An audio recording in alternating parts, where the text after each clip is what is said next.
Welcome back, my non-British friends. My parents have just been here to visit me in Italy, and it was like 40 degrees every day, and they did nothing but drink boiling hot cups of tea. I thought, God, I'm not used to this British addiction anymore. Yes, because the first thing you ought to know is that British people are obsessed with tea. And it's not even comparable to coffee lovers who drink 5 or 6 cups a day. A good Brit always has a cup of tea in his hands. And the obsession gets really clear when we have guests. First of all, in England, it's considered extremely rude not to offer your guests a cup of tea as soon as they step into your hallway.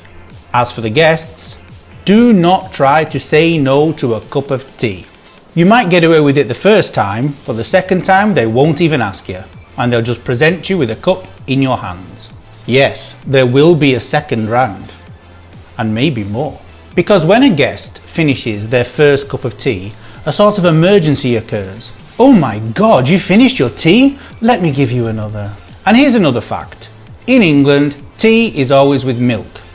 There are a few strange English people who don't put milk in it, but they're strange ones. Forget the fact that you have a choice. You don't.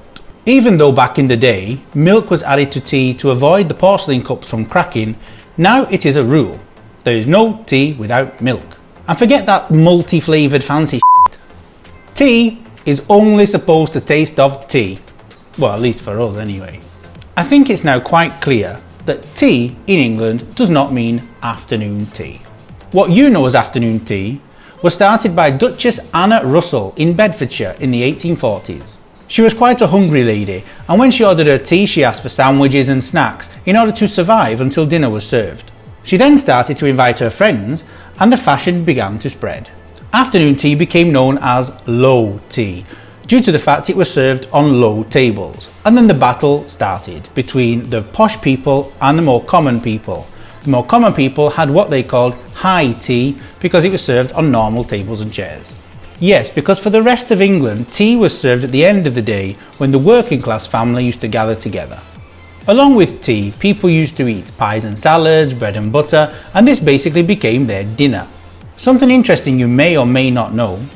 Nowadays, in the north of England, we still use the word tea for what you may call dinner.